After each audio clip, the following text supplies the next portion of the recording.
Hey y'all, I'm Kev. I'm Dee. And welcome to Pour It Out Thursday. When you have like a child of your own, it brings like the inner child out of you. Yes. Like a lot of kids bring the inner child out of adults because unfortunately a lot of the times when we were kids ourselves, we didn't really have the time or opportunity to be a child ourselves. It depends on your case because some kids gentle parenting don't work. I'm gonna just be honest. The older you get, the more important it is for you to recognize your love languages because you want to be loved appropriately. Yeah. I just felt like I was just pouring and pouring and pouring. And then you weren't receiving. And like I was just like getting drained. And I was like, am I selfish for wanting them to like reciprocate the energy? Breaking up with a man is one thing, but breaking up with a friend is another thing. Hey y'all, I'm Kev. I'm Dee. And welcome to Pour It Out Thursday. I still will never get over that. I just love our opening. Like, bitch, welcome and come sit down. Yes. Y'all know I'm always gonna ask my girl how she feeling, how she doing. So, girl, how you feel? How you doing? I'm good. Recently, I started going. Well, not recently. Monday, I went back to the gym. Oh, yes. For those of you that follow our social media, she was back in the gym. Yes, indeed. Girl, because I was like, girl, you doing a little too much. Yeah. Because I was just letting it just hang. Like, cause I just didn't. When summer came, I just didn't give a fuck. I said, but the thing I'm so mad about, because when I went back on Monday, I was like, girl, I was doing so good. I was starting to see the results that I wanted. Yeah, I remember we talked about that. And I was so happy. But then once I went on vacation, that's what happened when you go on vacation. It's so hard to like jump right back in. On it. Yeah. And then being that it was summertime, it made it even harder to jump back in because I'm drinking every weekend. It's fucking let's go. Fucking let's go. Every time I turn around, it's fucking let's go. Yeah. So I was like, fuck. So then when I went back on Tuesday, I took this class. And while I was taking this class, I was like, bitch, I'm never eating bad again. I'm never drinking again. I'm never doing, like, that's how much that shit was kicking my ass. I was like, fuck this. I'm ready to go under the knife. Suck this shit out. No, but literally, that's how I've been feeling. Like, what, y'all? Oh my gosh, I'm crying. But nonetheless, shout out to you to getting back into your fitness routine. It's so hard to get back in the gym. Hard. I feel like it's easier to get into the gym rather than getting back into the gym. Okay, like starting your fitness journey is so easy because it's like you immediately see results. That's one because you're training muscles and working on muscles that you don't really use on your everyday life. Yeah. But getting back to the gym, oh my gosh, it's just so hard. But it's so rewarding though. It feels so good after a workout. So that was really good. And then I saw you got back into reading, which was really a plus too. That's so good. It's like really finding like those hobbies that you were into. Like really getting into those again. And anybody that knows me, I just love the gym. I feel like, remember that night that I was like so frustrated with like, the other night, I went to the gym. You went to the gym? Yes, I went to the gym. I literally put my clothes on. I was like, no. I need to go to the gym because I don't know what it is, but I feel like the minute I enter a gym, I realize I don't think about nothing. Like, no, I'm not gonna lie. Yes. I agree with you. Anything in the outside world, past those doors, I don't think about it. It's really just the gym, like my workout, I'm focused on it. So like it really has become my safe haven. Yeah. I could see why people are gymaholic. Yeah. Oh, that's not even a word I just I was like, oh, that's a new one. I was like, let me add that. I literally just made that, but no, because I have a friend, you know Simon, he's he loves he's working definitely out. a gymaholic. But when he said like when he be not going through stuff, but like he's like when he's working out, he's just like that's his main focus. I could see why, because when I went back on Monday, when I was in there, my main goal, like I wasn't even thinking about nothing else, but just like, all right, what am I gonna do to get my body right? What do I need to do? What meal plan I need to do? That's all. That was my focus. Like it was just me. How can I get my body better? How can I get my mind better? That's all I was thinking about while I was bumping to that at my piano. Okay, like, all right. It was nothing else but that. So I see why people go to the gym to take their minds off things. Right. Yeah. Because when you're doing them sets, You don't got time to be stressing. You know, I'm not thinking about nothing. You like, bitch, I just all I'm about is just trying to get through those sets. Yes. Like, No, seriously. Yeah, I can see why. Yeah. I can see why. Yeah. As for me, I feel like my week was pretty cool. I really felt my week was cool. Like, other than work, I always complain about work, but it's like, I feel like I just don't mind work, but I complain about it so much, you know? I just do what I have to do, and I just, like, leave. Like, I feel like it was a cool week. It was really a cool week. I have no complaints, honestly. But other than that, girl, what are we getting into? Because I want to know what we're chatting about, what we're talking about. Well, fall is approaching, so why not, you know, try a little fall drink just to, like, you know, get a little feet wet. Okay, so we can step into it because we all know it's September. Okay, it's getting a little chilly. Okay, girl. So what we got in store? A fall Moscow Mule. Y'all know. Yeah, he loves a Moscow Mule. I love it. And the thing is, I don't drink it all the time. Yeah. I feel like that's why I love Moscow Mule, because the minute I have that hint of ginger beer, baby, I'm all for it. Yeah. Yeah. Y'all, let's get this drink so we get into this chat, because I know y'all want to know what the fuck we talking about today. Okay? Let's get into it. Let's get into it. All right, y'all. So today we're making a fall Moscow Mule. So first we need to add ice to our cup. All right, we need 1 ounce of agave. If you don't have agave, well, preferably if you have maple syrup, use maple syrup. And then 1 ounce of apple cider. And then 2 ounces of vodka. 2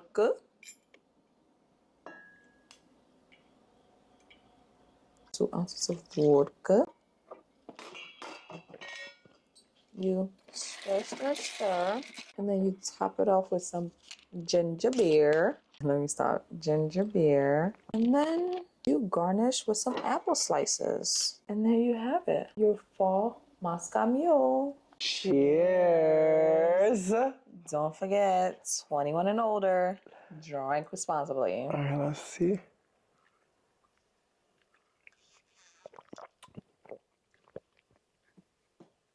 Oh, hell no. Oh, hell. This girl, your face, you're like, no, there's something missing. What do you think? Yeah. Not enough liquor. That's what I'm saying. It's there. It has to hit. Let me see. All I taste is ginger beer. I was going to say, I taste everything else. Maybe we need to add like an ounce or something. It literally tastes like a guava and ginger beer. But I think because the ginger beer, you know when we always say ginger beer is so strong? I know, but this recipe, it was literally, it's apple cider, ginger beer, agave. It's only a little bit of liquor and everything else is a sweetener, basically. I thought this was going to give me more. So y'all, I took it upon myself this week for me to kind of choose the drink. For me to kind of choose a drink. I'm over here acting surprised when she said it. Oh, fall Moscow Mule. I wanted Moscow Mule so bad, but it's like, damn, I don't know. I feel like You want to add an ounce of liquor more to it? I think if we add an ounce of liquor, don't you think that would kind of like... Yeah, because like, it's just literally... Because I was drinking this whole time, I feel like I'm literally drinking ginger beer. And the guava and ginger are very powerful. I told you they're the very powerful. Sweet. Let me get the thing. Y'all, intermission. All right, y'all, we are back. Yes. Okay, we had to go right back to the bar. Okay, my sis had to whip it up a little bit more. Should we do another tasting to let's see? do a taste test. Yeah, should we do another cheers?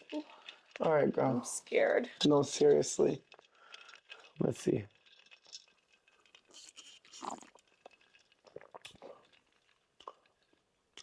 What, it tastes the same to you? I feel like it tastes a little bit... It's a little bit more, like a little bit diluted. Not diluted, but like... But you still, that ginger beer still hit you. But that's Moscow Mule. You're going to taste that ginger beer. I don't want this to be a drink where it's like it hits us. Because I'm like, where is the liquor? I know, but then we can't keep adding. And we can't keep adding. It's in there, though. It's in there. That's what I'm saying. We know. Now we know for sure it's in there. Yeah.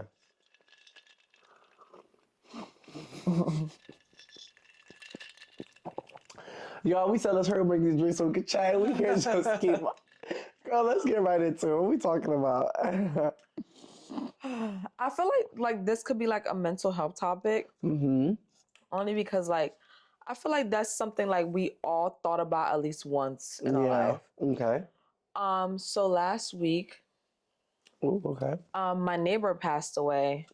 Um, and one, it affected me because you're probably thinking like, oh, bitch, it's your neighbor. Right. But like when we first moved in, like that's been my road dog. Like not my road. I think because he always compliments me. Yeah. He made his own little nickname for me. He called me Princess D.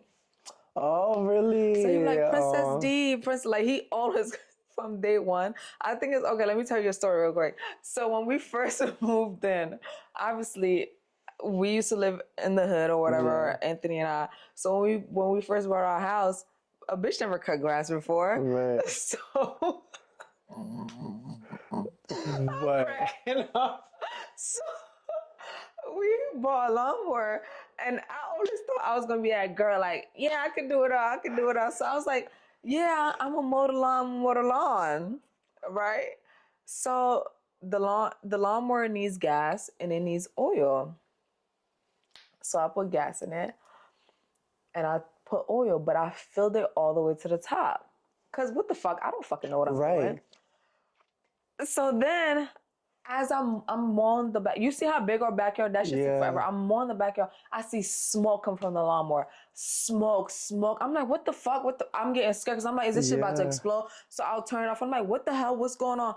So I'll keep going again, and it's like mad huge smoke now. I'm like, what the fuck? So then the neighbor and his wife just happened to be coming. He's like, I was like, Kev. His name is Kev too. That's funny. Oh, wow. I was like, Kev, I need help.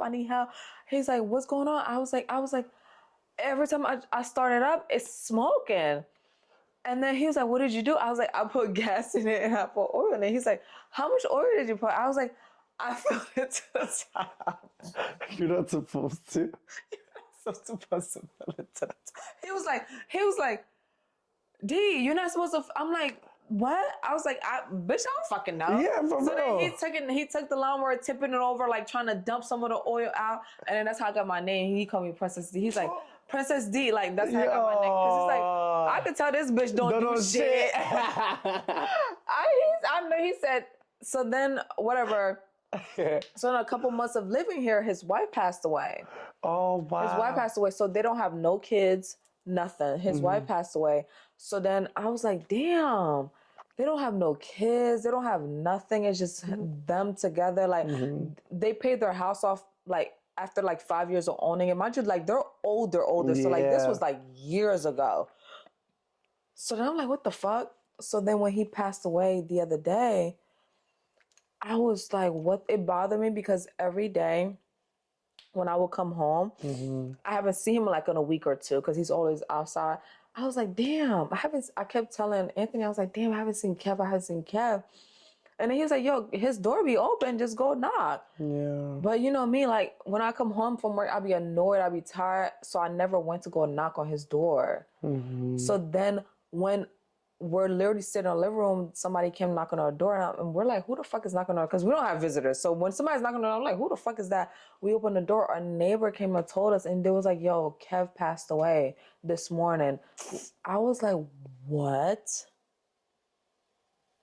This man is literally gone. Yeah. And it's been bothering me because I'm like, yo, if I would have just knocked on that door and just looked at his face one last time, like I would have been so good. Yeah. But because like, it's bothering me because it was on my mind to go knock on his door, but I kept pushing off because I'm like, like, you know, old people, they like to talk a lot. I don't feel like talking.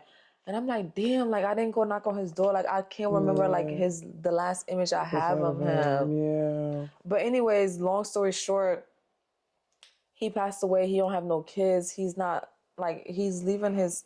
I remember he had a conversation with us. Like he said that he was leaving everything to his niece.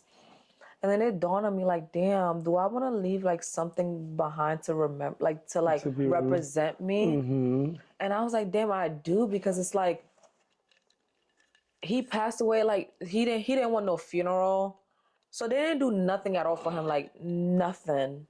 And then I'm not gonna lie, he didn't want a funeral. He didn't want a funeral.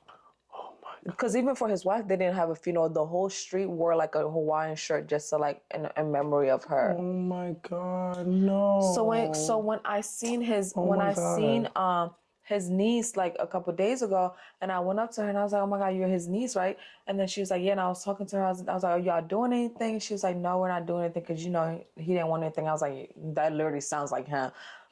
And I was like, and I'm over here like tears are dropping out my eyes, and I know she's probably looking at me like, "What the fuck?" I'm literally like about to break down and cry, and then they're over here already cleaning out his house like a day later. I'm like, I'm not gonna lie, I'm gonna say it. White people, y'all move on too fast.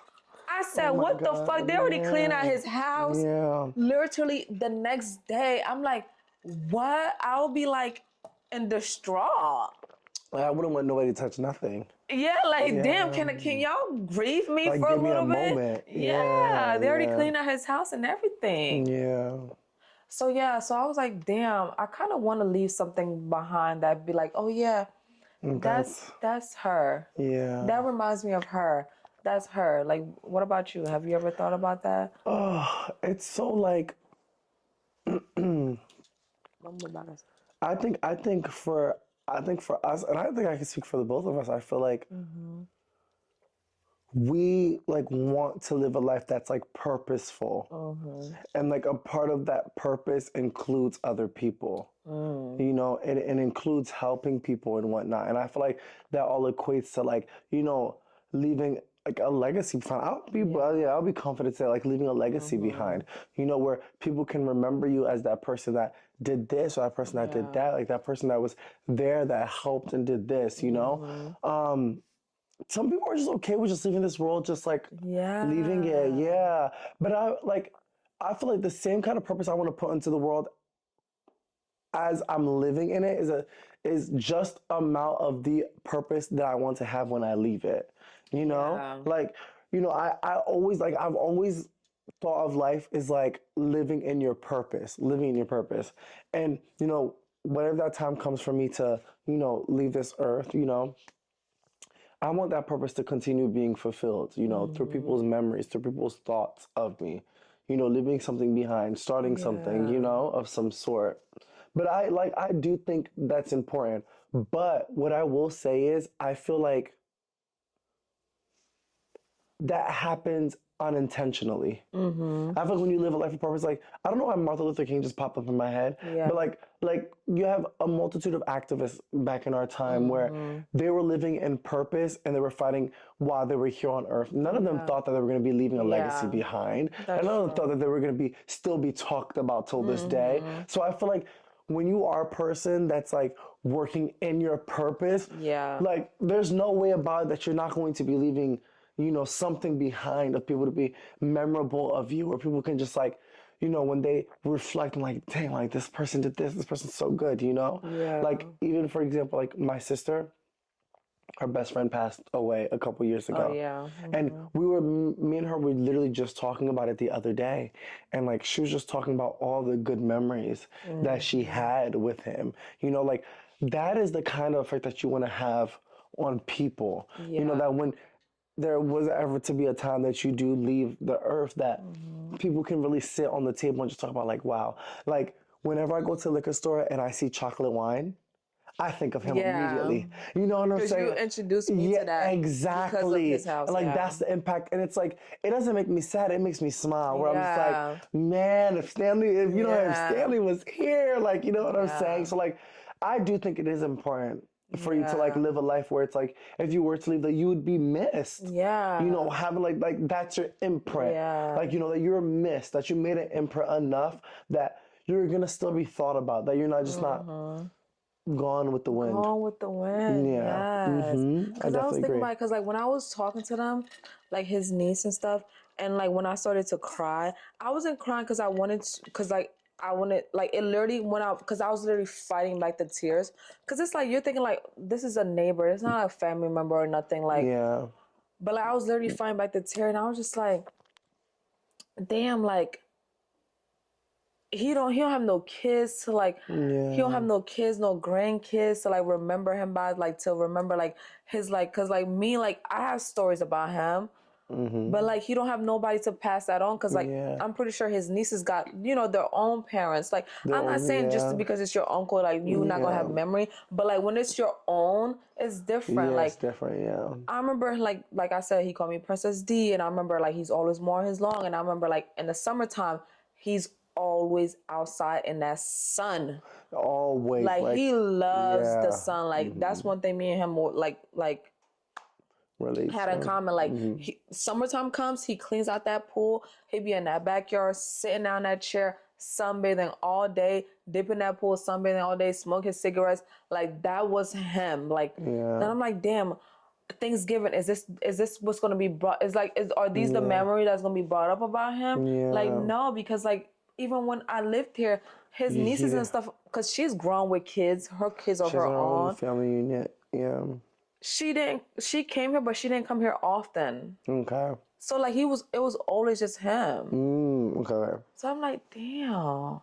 Yeah. So I was like, damn, because I've been thinking about kids lately, because I always say I don't want kids.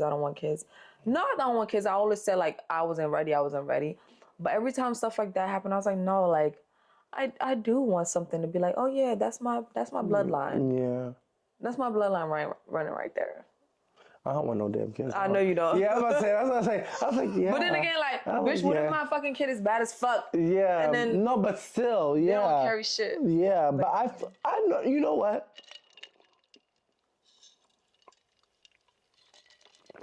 I will say there are certain people that I've encountered in life where I realized if they did not become a parent, they would have nothing worth living for. Okay? Like I have certain parents at my job where they have literally told me like if it wasn't for my kid, like there would be no motivation in life to continue going. You see, I believe what you're saying because that's not me. And it definitely was never me. I don't feel for it. Yeah. I feel for it. I genuinely feel for it, and it brings me so much joy when someone comes to that realization. But I never felt that. I never felt me either. I have a thousand reasons. Felt like, even like, oh my God, even lately I've been struggling. Like, oh my God, like.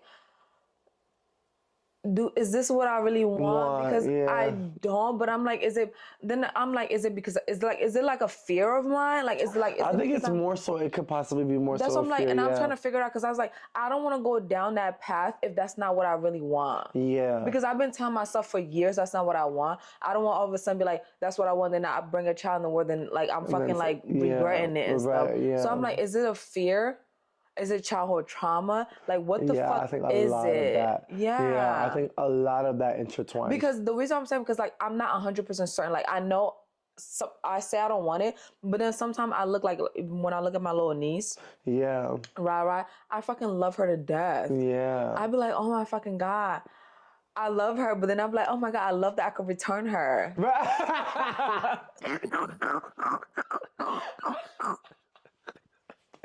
I love that little girl to death, but I love that I can return her back to her sender. And I love when I could just, all right, bye, good night, and hang up the phone. So it's that's like, so real. Is it like, do I? It's so real. So when I be thinking about then when I hang up the phone, when my cousin still got to deal with her. Yeah. Do I want to be that parent? They'll be on the other side. The other side. It's so funny that you say that because even me, I was like talking to my sister. I was like, I got the kids this weekend. Best believe, make sure Sunday you come by 5 p.m. Yes. You picking up them damn kids because I can assure you my temperature is gonna be hot. Yeah. By then, I'm ready to get them kids out of here. Okay.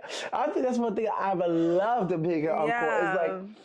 I could pick up the kids. I have my fun with them. You know what I'm saying? Mm-hmm. But after 2-3 days, I'm over it. I'm like, all right, I don't need to see y'all for another week or so. You know, I don't need to see y'all for another week. But I feel like for you, when you're like kind of like indecisive, I don't think it's a full like, oh, I don't want kids. Yeah. I think it's just there's reasons that you haven't like dealt with to why you don't want kids. For me, as in for myself, I've always just never wanted kids. I don't like. There's never been like I don't think like maybe like it's just always been like a, you know what I'm saying? It's never been like a try to figure it out type of thing.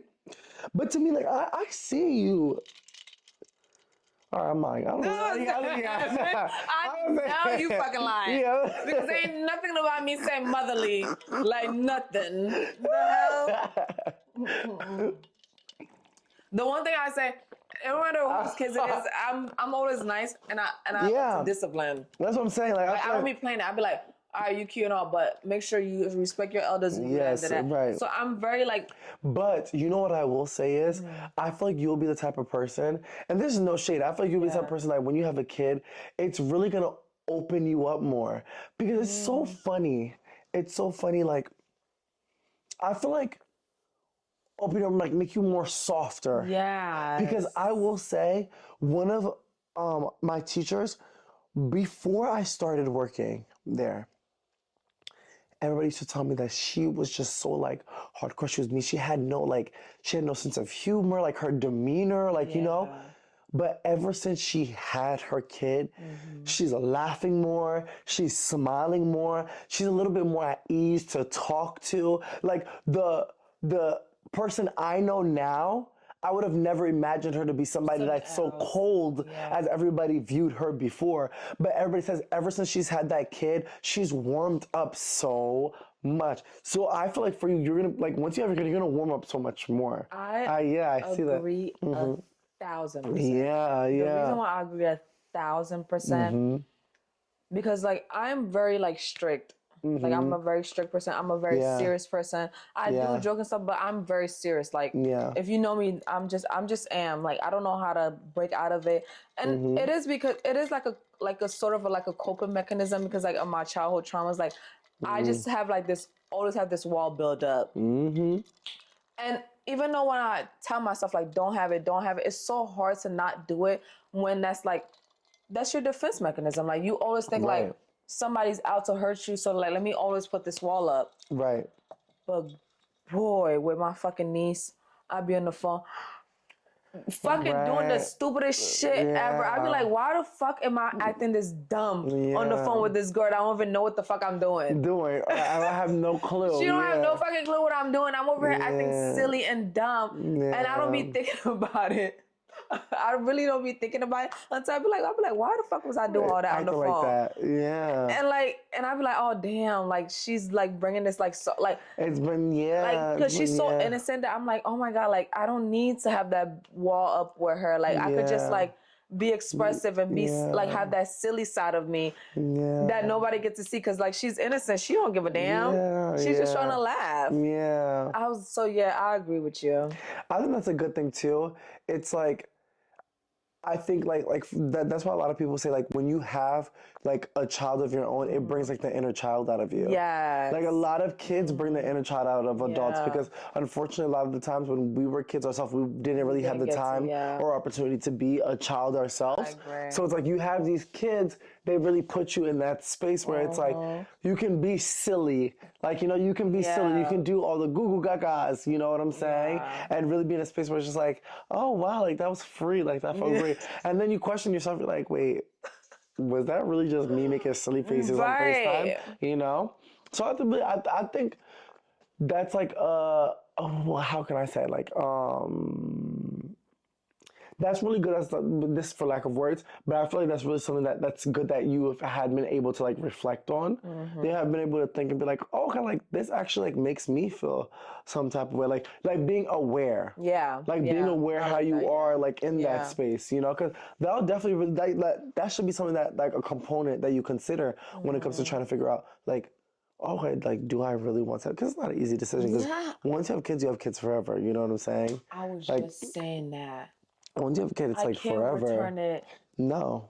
I can't say, fuck this, I don't want to do this no more halfway. No, you literally have to, once you started, you got to fucking follow through. That's why I'm like, yo. And one thing I will say, I feel like for a lot of people, like,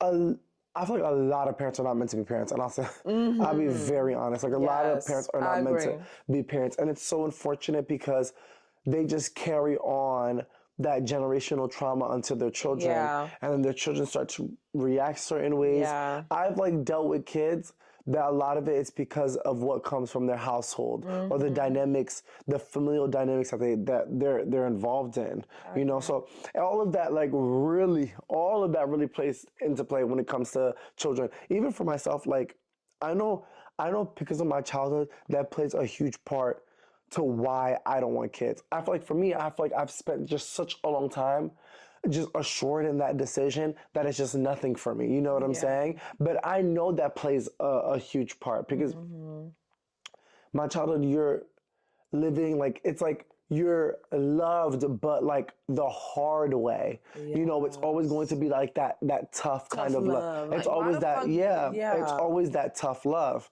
You know, and I think that's another reason, not to like off topic, but that's another reason why there's such a discourse of like gentle parenting. Where like now everybody's trying to push gentle parenting is because we didn't get that parenting that we really needed when we were kids, that now we're like forcing that gentle parenting, you know, trying to see if we could maybe do things different to see where that takes a child, you know. And I won't lie, as much as I'll say, although sometimes I don't agree with the gentle parenting, it does go far a lot of times. Sometimes like if you don't smack that kid. Not even smack. Sometimes you don't just like put a little bass to your voice. Yes, you know. Cause like I'm not gonna lie. Right. With Rye approaching terrible too, sometimes you gotta put a little bass in your voice. Right, but one thing I will say that sometimes it makes you really think and take a step back. I was talking to one of my parents, and you know they were telling me how their child told me that they didn't feel right when somebody was like raising their voice at them. No, not raise your voice, but yeah. But like have a little have a little bass, like have a little tone. But to me, it was so interesting to kind of already see a 4-year-old that's about to be 5 already aware of how they feel and able to express that.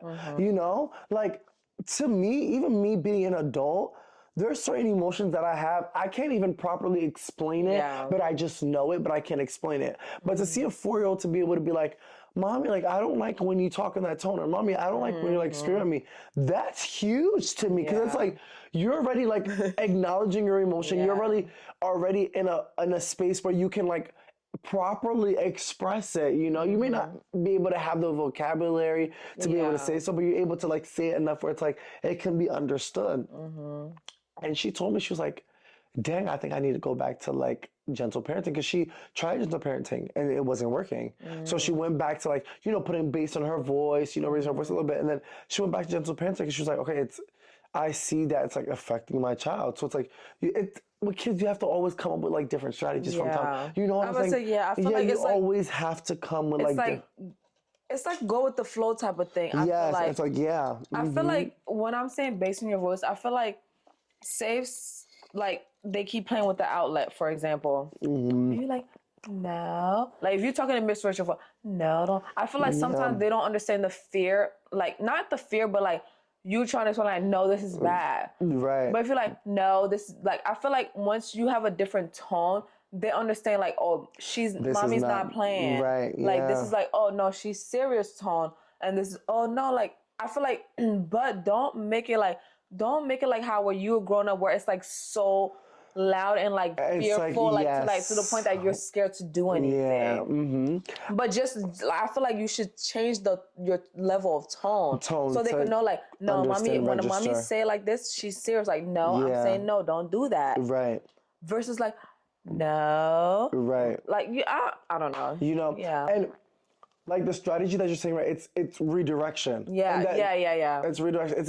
It's constantly trying to change the state of where your child's in to a newer state. So it's that's the thing with redirection. It's very frustrating because you're constantly trying to redirect your child. Like, hey, no, we're going from this to that. We're going from this to that. We're going from it's that constant redirection. It's very frustrating. It's very frustrating. But like I always tell people, like, to each its own. Yeah. Like it's like you try to figure out like what works best for you and your household. Like what works best for you and your child, you know, how your child responds, you know. Yes. A lot of the times I'll say this, like even like I've even seen like parents like where you start having like a tone, you start building a tone, you start finding like different ways. One thing I realized with a lot of kids is that they'll become immune to that. and then start from like, it's like it gets very difficult. Yeah, like when there's no consequences, like, all right, mommy's just gonna say no, and then it goes from there. It that's gets what I'm very saying. tricky. It depends on your kids, because some kids, gentle parenting don't work. I'm gonna just be honest. Some kids, gentle parenting just does not work. The reason why I'm laughing is because I don't have kids, but I seen video on TikTok when they were like, my kid cannot do gentle parenting. They was like, I'm sorry, y'all gonna hit me, y'all gonna hate me, y'all could mom bash me all you want, but my kid does not respond to gentle parenting. Like I need to like be a little bit more. Yeah, a little bit more stern with your voice. Yeah, a little more stern. Because like, some of them kids be bad. And I love how you brought up Rye, because even like, for example, like trouble twos, I think a lot of people like trouble twos are not just twos. Like you know what I'm saying? Like it really goes off into, I would say maybe like trouble twos last for a good 2 years. I think people are just so like, I think the things when you work with children, then you kind of really start to understand the stages that they go through. Like trouble twos, like it really lasts until like your child is really 4-year-old. Because trouble twos, it's like when a child is 2 years old, they don't really understand how to respond the proper way. So they are, whatever they attach to their response, that's what they're gonna do. So with trouble twos, there's going to be a lot of pushing, a lot of pushy hands, unfriendly hands. There's going to be a lot of biting. You know, kids pick up on those behaviors. Or a lot of the whine-ass noises. They pick up on those behaviors that you are going to deal with for a long time. I had a parent today. I had 5 reports because all her son was doing was just biting kids. And he's 2 and 6 months. So it's like around that age range when you're like a toddler getting ready to head into preschool, like I said, 4-year-old, like you're constantly having those stages where it's like, you just have to let it run its course, unfortunately, because you're just gonna have to keep on redirecting, let it run its course. And it gets bad. And she was bawling her eyes out today. Like she was actually like literally like crying. And I was like, what the hell is wrong with you? And she was just like, I don't want my son to be like that. And a lot of parents just don't understand. It's normal. Yeah. Like that's literally you have to let it run its course. There's so many parents that have gone through that course and now they're just like, thank God I'm not writing no more reports. And there's some parents who are just like, they see like it's not gonna end. This means that if he's biting now, he's gonna do worse when he gets older. And that's not the case. That's literally a part of the phase. It's literally a part of the phase. And I had to tell her, I'm like, girl, I had to sit her down in the office. I'm like, listen, that's literally a part of a toddler. You know, they're going to go through those phases to try to figure out what is right and what is wrong. And she said it. She even told me today, she was like, she's done the screaming. She's done this. She's done that. And it just like doesn't work, you know? But it's like, they'll start toying. At some point, they're going to pick up that it's not something okay to do. You know what's crazy? Because I literally seen the TikTok. I didn't even know biting was like a phase. I literally seen the TikTok video the other day. Oh! Her son is in daycare. Oh my goodness. And she's been getting nonstop reports about him biting. So her son is afraid of the Grinch. Yeah. So she dressed up as the Grinch costume, went to the school to scare him. And she's like, stop biting. And it was like a funny video because it was like, all right, sometimes you gotta do what you gotta do to try to like see what works. Yeah. And she was like, yeah, because my son keeps biting. Yeah. And I was like, I didn't even know that was like a thing. It's a huge, it's very huge. Is it mostly boys? No. It's common for boys and girls. I never heard that. Once they pick up on that habit, they're continuously doing it. It's to the point where like a lot of the parents, I've had to have like several meeting spaces, they get so concerned because a lot of parents correlate biting with violence, which it is, honestly. We're going to be honest, you know, even though that it is young children, you know, because it's like, why is your child using that as their first response to attack rather than using other things? But a lot of times parents have to understand sometimes that's just really all they know, you know? So I'll tell you, biting, oh my God. When I'll tell you that, it is a phase, and I hate that phase. It's because of continuous redirection where it's like, you know they're going to do it again, you know? Because they don't know right from wrong. They don't know. But the crazy thing with that is, in a snap of a finger, it's just gone. And they just don't know it anymore. I'm telling you, once they move on from that phase, you don't ever hear about it again. To me, I don't know. It just happens. One second you look up and you're like, wait. You don't bite no more. You don't, right? You haven't Tommy, been. you Yes, haven't been biting. right. You haven't. I'm telling you, it's crazy. It really, really is crazy. But that's the thing with parenting. Like, it's just a lot of it. It's a lot. It's just a lot. It really is a lot. I'm sorry, Kevin. I cannot do that. It really, really is a lot. That's too much. So speaking of kids, what do you believe your love language is? Ooh. I'm not gonna lie. It might sound so superficial. Superficial? Is that the word? Yeah. Gift giving. Small acts of service. That's the word. Acts of service. Acts of service. So, this is the thing. So, what is the love language like you like to be like received, and what's the love language you like to give? That's the thing. My love language to give is gift giving. Okay, and then what's your love language to receive? So it's so weird because my love language to give is the same way I want to receive it. Okay. So like my love language to give is small acts of not small acts of service. Acts of service, yeah. Intertwined with gift giving. Okay. So like if I'm giving you a gift, like you know how we spoke about before, like I would do something spontaneous, like out the blue, like I like to do stuff like that, like so in return, I like it. I like the same thing. No, that makes sense. That makes sense. Like I want to walk in, I'm surprised.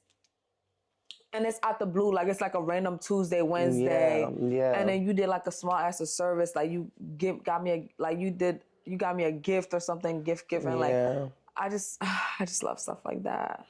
I feel like for me, I would say act of service for both. I would say act of service for my love language for giving would be acts of service, and then I would say my love language to receive would be acts of service. Yeah. And I feel like But you say your love language to give is acts of service? yes, my love language to give is acts of service, and then I feel like to receive It's the same. would be acts of service, and then as crazy as it seems, I feel like I would say a little bit of quality time. Mm-hmm. Yeah. Yeah, you do. Yeah, like I think love a one-on-one. Yeah, like I think that would probably be, and it's crazy because no, it's not really crazy because I like that's what you like. Yeah, that's what I like. Yeah, so I feel like it'd really be like tie like love language. Yeah, would be like acts of service and quality time. And I feel like the older you get, the more important it is for you to recognize your love languages because you want to be loved appropriately. Yes. And I think I love it when ever I'm talking to someone or dating somebody and they ask like, okay, like what is your love language? Like, how do I love you right? Yes. Oh my God, let somebody say that to me. No, like, how do I love you right? Like, what are ways to reassure that you're being loved the proper way? You know, I feel like that's the best way to love your spouse. But also, to me also, I've come to terms that your love language can change too. Yes. You know? I definitely agree. Your love language may be this now, and then it can maybe something else different. Especially as a woman that go through hormonal changes. Yeah. My shit changed week by week. Right. I'm not going to Yeah, where it's like, all right, I need you to love me this way. Yeah, it's like sometimes it'd be like physical touch. Sometimes it'd be like quality times. And sometimes it'd be bitch, leave me the fuck alone. Okay. Like, it literally changes. Yeah, like, even for myself, like, I'm not really big on words, but sometimes, like, having that love language of words of affirmation. Oh, that's my love language, yeah, too. like, you know, just, like... That is my love language. I don't give it. That's my love language to receive. To receive, yes. It's nice, because it's, like, you don't really, like... I think words are... It's, like... When you don't receive it as much and then you do receive it, it's kind of like, wow, like that feeling that you get from it, it's kind of like, okay, like this kind of feels good, you know? Like, you know what it feels like? It feels like I'm being heard. Because if you think about it, if you're talking to any loved ones, you're always expressing like your things you don't like, your insecurities, this and the third. So like to receive words of affirmation, like like, bitch, you doing a good job, bitch, you look Right. good. Right. Like anything that maybe you think you're lacking and somebody's Right. like affirming, like, no, bitch, you don't, like, you doing your damn thing. That shit feels good. Right. That shit Yeah. feels It good. really does feel good. Even like, for example, like my director, like she was telling me, like literally today, she was telling me, she's like, you're like stellar at like what you do. Like you like it's like I give you this and you just do it and that's like I don't have to worry about it, whatever the case may be, et cetera, et cetera. And for a moment I'm like, bitch. But but a part of me was just like, wow, like this actually feels like Yeah. for a moment in my mind I'm like, wait, this actually does kind of good. feel like It this makes me kinda- want to fuck. All right, it I'm makes coming tomorrow at 8 o'clock. Yeah, it's like I won't, but The thought. yeah, the thought of it was good. Yeah, think about it. But I think a lot of adults, they really succeed in relationships when they really understand their spouse's love languages. Yes, I agree. You know, and again, like I said, love languages can change at certain times. Like really being intentional on knowing like what does your spouse need at that time. But also, I think a lot of people need to understand that love languages are not only in like romantic relationships. Like love languages are also in platonic relationships. Love languages are also in familiar relationships. Love languages are also in relationships in the work fields. You know, like a couple months ago, my team and I, we did it was like kind of like an icebreaker where we were discussing like the corporate love language, like what's your love language in the corporate space, you know, like how do you feel appreciated when you're at work, you know? So it's like love language, it goes throughout. It's not necessarily specifically with the person that you're dealing with romantically, you know? I definitely agree because before I got my new position, when I was the team lead, that was my whole thing. Like I always wanted to make sure like my staff, I didn't even call them my staff because I feel weird saying that. Right, yeah. But I always wanted to make them feel seen. Yes, agreed. I'm talking about like holidays, Mother's Day, Father Day, birthdays. Like I made sure like they felt seen. Like like like you're getting the attention you deserve. Like if you're a father on Father's Day, you're gonna. It don't have nothing to do with the mothers. It's literally all about the fathers. When it's Mother's Day, it's literally about, like I would shower them. Like I want you to know. And so good. And I'm not gonna lie. Like I don't care to be in like higher up position where like I have people under me because it's just a lot. But the respect goes a long way. Oh, absolutely. The respect. Oh my gosh, yes. I'm young, so everybody, all the staff that I had were all older. They're like my dad's age, my uncle's age. They were like all older. Yeah. And the fact that they respected me the way that they did, and they always told me, they was like, when you walk in here, you're not the type to be like, go sweep the floor. You go sweep it too. So that's why we respect you, because like you would do the same thing that you're asking the next person to do. So they respect that about me. And like, even though like, quote unquote, I'm higher than them, I never acted like that. I come in, please, thank you. Still show them respect. I feel like it's a cultural thing too, because like because they're all older than me, I was like, okay, like I have to speak to them like they're my elders, because that's how I was raised. Like it was like, please, thank you, sir, ma'am, all that. Like, so I feel like yes, in the workplace, love language do matter, because like when you do little things like that to make your your coworkers, your colleague feel seen, it goes a long way. They will go the extra mile for you, because it's like, damn, this bitch really she's understanding, she fuck with me and stuff like that. I'll do the extra hour, right?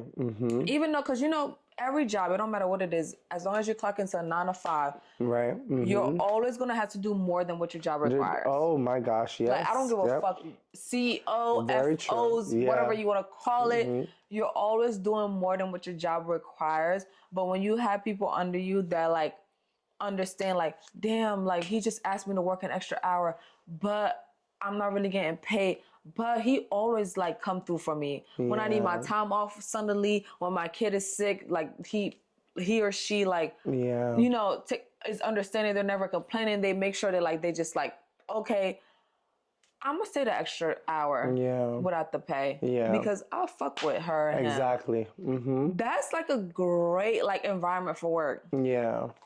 Today, I had one of my friends, you know, I've hanged out with him and stuff like that, and he just like randomly called me. And I saw the missed call, and I was just I just got so happy.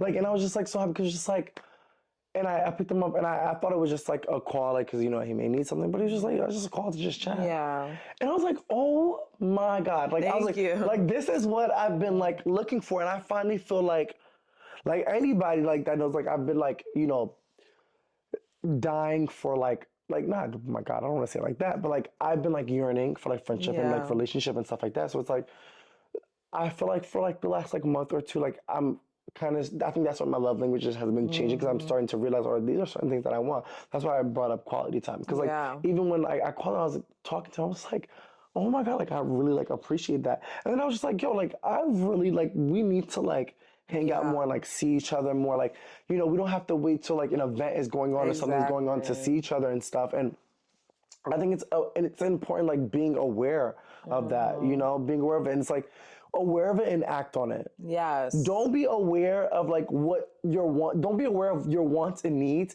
and then not act on it. Yes. Because then, girl, it's like pointless. Yeah, exactly. It's like really just like pointless. You know. And I will say this: if you have a certain love language and a person's not feeling that, then maybe that relationship is not really gonna go. I don't want to say.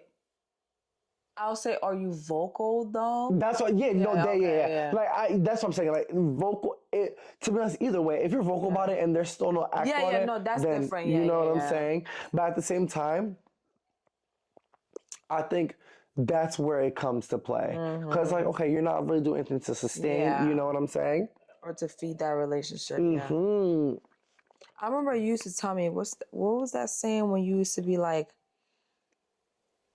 oh, filling your cup, you're pouring into their cup and they're not pouring nothing back. Yes. Yes. You used to always say to me because I was going through like a lot of struggle. Not a lot of struggle, but I was going through a struggle with a particular friend where I just felt like I was just pouring and pouring and pouring. And then you weren't receiving. And like I was just like getting drained. And I was like, am I selfish for wanting them to like reciprocate the energy? Yeah. And then you used to always tell me, it's like, you're at the stage where like you feel like you're overflowing their cup and they're not pouring nothing back into you. Yeah. So yeah, I definitely agree with what you're saying. And I think there'll be a point in time where like that analogy will like, it will hit you because you're such at a point where it's just like, damn, I'm like, my cup runneth dry. I'm talking about King James version. No, like, for real. Runneth dry. Like, you know, where it's like, I really don't have nothing more to give. Like, I really don't have nothing more to give. And I've reached that. Yeah. And I've been in content for months because I'm Wow. like, I don't have nothing else to pour, girl. I literally don't. And now I'm at the stage where it's like, it is, but I think it's so unfortunate to get to that stage. Yes. But also, when you do get to that stage, you kind of realize, well, it's been a while that you haven't really been receiving anything. Yeah. So all of this is really getting over the fact that you were giving so much and you're not giving anymore. You know? So it really does, it really, really does suck sometimes. Yeah. This is why I always tell people, like, breaking up with a man is one thing, but breaking up with a friend is another thing. Like, I'm telling you, like, my worst of worst, like, heartbreaks, breakups have been with friends. Like, it has never been with men.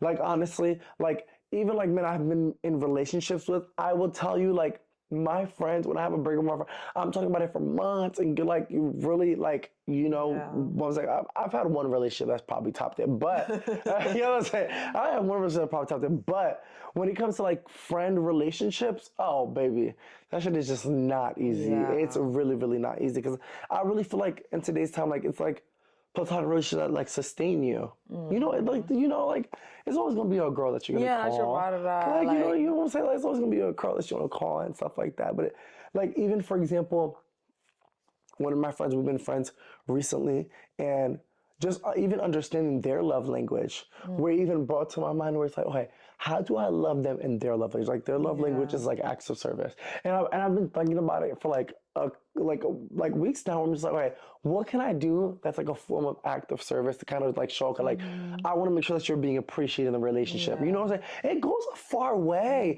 when you really take time to be intentional with somebody's love language. It really, really does go a far way. I agree because I'm sorry. I But do agree because I feel like a new relationship, now that we're talking about it, I feel like we do need to like state like not even like we need to sit down and be like this my love language. I feel like just talking in general. Just You talking can in just be general. like, oh my god, this is what I like. This is what I like. Because like if your friend is listening, like they're gonna hear you. Right. The reason why I'm laughing is because I think where people go wrong, because I'm not gonna lie, I think I've done that. I love people based off my love language. Okay. I feel like, oh, because I love this. I love when I feel like this. Let me do this for that person. And then think like this is how they want to be loved. But sometimes it'd be like, no, That's a girl, good that's point. not That's a what the good fuck. point. And then you be looking at them like, how the fuck you don't want to be loved like this? Right. But that's because that's how you want to be loved. That doesn't mean that's how they would be loved. That's not how they want to be loved. And I'm going through that now because I was like, oh, girl, just because you like little acts of service, that don't mean the person, because you just said like, well, nah, I already know yours was quality time because I've known you for for quite a while now, because I know your personality. You love one-on-ones. Right. So I know that.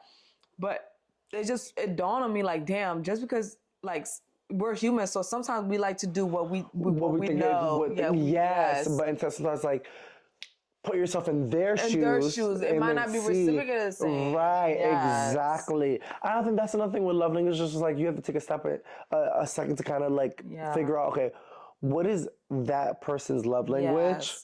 Like, let me step into their shoes. Like this is how I would want to be loved, and then you act on that. Yeah, because that's true. Because there's a lot of times where like I'll act on like my love language for somebody else and be like, okay, that's not. And then be looking at them like, why the fuck you not happy about this? Yeah, like, okay, like why didn't this make you know? So but that's because you're looking at it from your point of view, not. Yeah, that's a really good point. That's a really good point.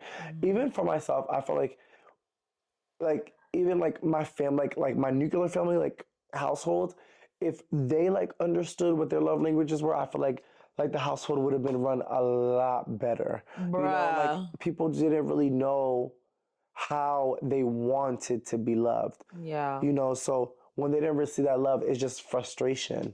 You know, like even for like my mom, all my mom has ever really known like what her true love, like love language is, like how to be loved. You know, I don't think she ever really like or how she wants to be loved. Like how she wants to be loved. Even for my sister, I felt like for a long time she didn't really understand like how to be loved, because I generally don't think my sister understood the concept of love until she got with her fiance. You know, so well, at least she found it though. Yeah, at least she found it. Like, all right, I'm not gonna speak for her, but like, from my opinion, I feel like from my opinion, I feel like she didn't really understand like how to be loved, because I don't think she really understood like what love is. You know, like even growing up with like our parents, I don't think she really like took that as like love. Like, you know, like my mom cares for me, she takes care of me, but like really understand that true meaning of love, you know? No, like, I understand. I think even with my sister with her kids now, like she understands love. Yeah. You know, because like my kids have, like her kids have her heart wrapped around their fingers. You know, so she understands, you know, she like understands it now, you know. And even my sister, like she'll say certain things where it's like, that's kind of like a love language. She'll say certain things of like how like my niece likes to be appreciated, or like how my nephew likes to be appreciated, you know. Like for example, I don't want to go off topic, but you know, my niece, when she goes to school, she's in second grade, and she works on her journal. And one of her journals was like, who's your best friend? And she put Calvin. Aww. And we all thought it was going to be her cousin, which is Jessie, because her and Jessie are like best buddies. But she put Calvin, and when she was reading it out loud to my sister and Calvin was there, he got so happy.